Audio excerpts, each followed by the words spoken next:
Jeff Bezos is a man to be both admired and criticised. In today's video, I will discuss the traits Jeff Bezos has that makes him so rich and successful. By studying these traits, his actions can be modelled and then replicated by others to achieve similar results. Welcome to I Will Become a Millionaire. Jeff Bezos is the richest man in the world as of the time of writing. He's also the CEO and founder of Amazon, an e-commerce company, as well as Blue Origin, an aerospace manufacturer. In addition, he owns the Washington Post and Amazon Web Services, which is a cloud services platform. The first trait I will discuss is his ability to take bold bets. If you never want to be criticised, for goodness sake, don't do anything new. Even as a toddler, Bezos was always trying to change the world. He felt he was too old to sleep in a baby crib and found a screwdriver and took the crib apart. Instead of getting mad, Bezos' parents encouraged him. Later, his young siblings, Mark and Christina, learned to walk, and they loved going into their brother's room because of all the fascinating toys he had made. To warn him that the children were coming, Jeff attached an alarm to his bedroom door that made a loud buzzing noise when someone entered. He built other inventions including amateur robots and an infinity cube, and he had so much clutter in his bedroom, his parents made him move all of his half-finished devices and experiments into the garage. By the time he had reached high school, he had turned the family garage into his personal science and electronics laboratory. Bezos would later launch Amazon.com from his garage. Bezos takes high risks but in a calculated manner. If you make bold bets, they're going to be experiments. You don't know ahead of time if they're going to work. Experiments by their nature are prone to failure, and Jeff Bezos has made billions of dollars worth of failures at Amazon, but a few big successes, for example Amazon Web Services, Kindle or Amazon Prime, compensate for dozens and dozens of things that didn't work. Some of these investments will pay off, others will not, and we will have learned another valuable lesson in either case. Many companies that didn't do experiments to evolve into the 21st century died. For example, despite Kodak inventing the digital camera in 1975, the most immediate takeaway from the fall of Kodak is clear. Don't be afraid to cannibalize your own business in the name of progress. Lean into the future. If you lean away from the future is going to win every time. Jeff had a family and a secure job in New York, but had made up his mind to start up his own business in Seattle. He had no money, and the only investors he had were his parents. He knew that there was a high chance of failure, but his perseverance did not let him back down from the risk. Through bold bets, Jeff Bezos has transformed Amazon from an online bookshop to the world's largest online retailer by market cap. I next want to talk about regret minimization. When you're 80 years old and in a quiet moment of reflection, narrating for only yourself the most personal version of your life story, the telling that will be most compact and meaningful will be the series of choices you have made. In the end, we are our choices. Bezos graduated from Princeton in 1986 with a degree in electrical engineering and computer science. He worked on Wall Street in related areas until 1990. He then joined D.E. Shaw & Co., a newly founded hedge fund with a strong emphasis on mathematical modelling, and worked there until 1994. Becoming D.E. Shaw's fourth senior vice president at the age of just 30. While at Shaw, Bezos developed the idea that would eventually become Amazon.com. In 1994, he read an article about how the World Wide Web was growing by 2,300% a year. Seeing this opportunity, he researched mail order companies, believing their products would sell well on the internet. Bezos finally settled on books, since the millions of titles in print offered enormous potential for sales. Bezos uses what he called a regret minimization framework to make these types of career or personal decisions to determine if the decision will minimize regret. He described this life philosophy by saying, "When I'm 80, am I going to regret leaving Wall Street? No. Will I regret missing the beginning of the internet? Yes." He suspected he would not regret trying and failing, but that he would always be haunted by a decision to not try at all. The common question that gets asked in business is why?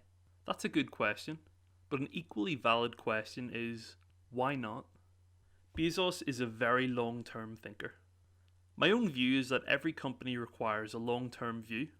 Today he's building a 10,000-year symbolic clock deep inside a mountain on his Texas ranch.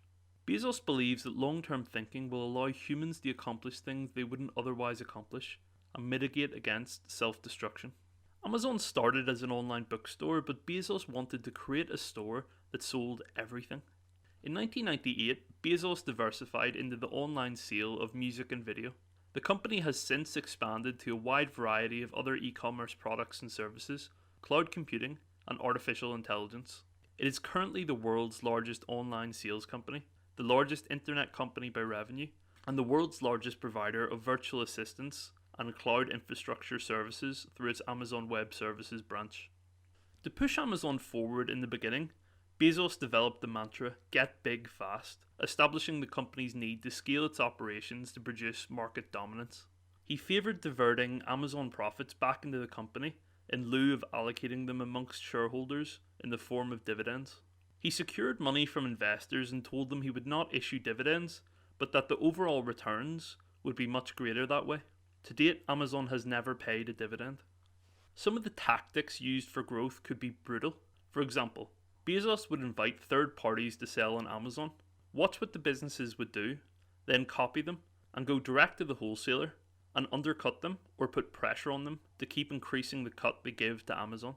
Another example of these brutal tactics was their relationship with small book publishers in their pursuit of new, more favourable contract terms. The company's relationship with those publishers was called the Gazelle Project, after Bezos said Amazon should approach these small publishers the way a cheetah would pursue a sickly gazelle. This was made possible because small publishers leapt at the chance to get better distribution through Amazon in the early 2000s.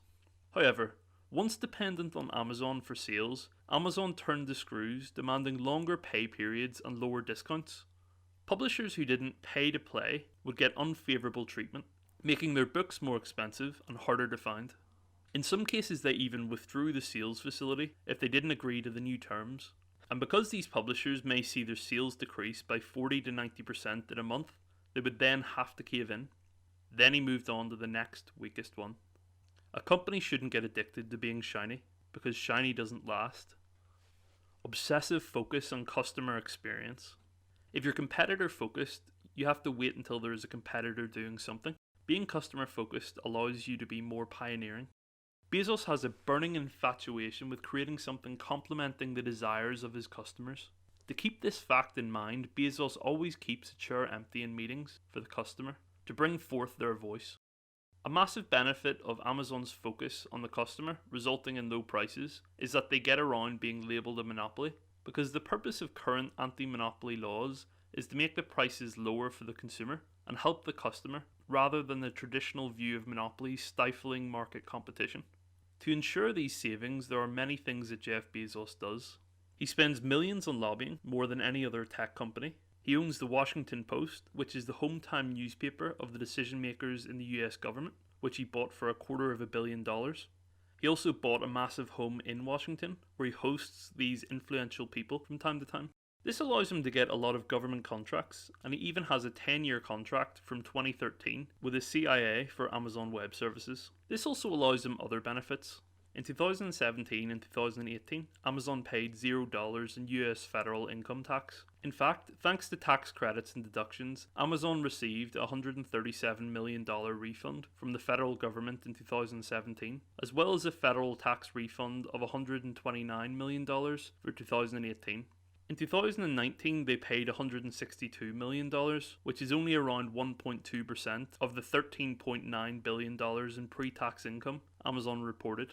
According to a report released by Fair Tax Mark in 2019, Amazon is the worst offender of tax avoidance, having paid a 12% effective tax rate between 2010 and 2018, in contrast with a 35% corporate tax rate in the US during the same period. I also believe that Amazon wields an anti-competitive advantage over storefront businesses forced to collect sales tax, because it refused to collect sales tax in 41 of the 45 states with a statewide sales tax. As long as they have low prices, they can have a monopoly level power without consequences. We see our customers as invited guests to a party, and we are the hosts. It is our job every day to make every important aspect of the customer experience a little bit better. Make a small number of high quality decisions. As a senior executive, you get paid to make a small number of high quality decisions. Being tired and grouchy doesn't lay the groundwork for that. If I make like 3 good decisions on a day, that's enough, and they should be as high quality as I can make them. Our ability to decide falters during the day, which is what scientists call decision fatigue. Humans make hundreds of tiny decisions every day, which is why people like Mark Zuckerberg and Barack Obama eliminate one choice by wearing the same outfit every day. It even makes judges less likely to grant parole later in the day. If every decision eats into your brain power, making fewer of them is a smart move, particularly when the ones you do make may impact a $1 trillion company. Another way Bezos found to make quality decisions was to ban PowerPoint or PowerPoint style presentations and replace them with narrative memos. Bezos wrote, "PowerPoint style presentations somehow give permission to gloss over ideas, flatten out any sense of relative importance, and ignore the interconnectedness of ideas." Except this PowerPoint, obviously. Senior executives begin meetings in Amazon in silence, with everyone reading 6-page narrative memos about the topic they are gathered to discuss for up to 30 minutes. By making the reading of the memo part of the meeting, everyone starts on the same page with the same information. But the more important result is getting people within the company accustomed to framing their decision making in narrative writing instead of bullet points. From Bezos' point of view, there is no way to write a 6-page narratively structured memo and not have clear thinking.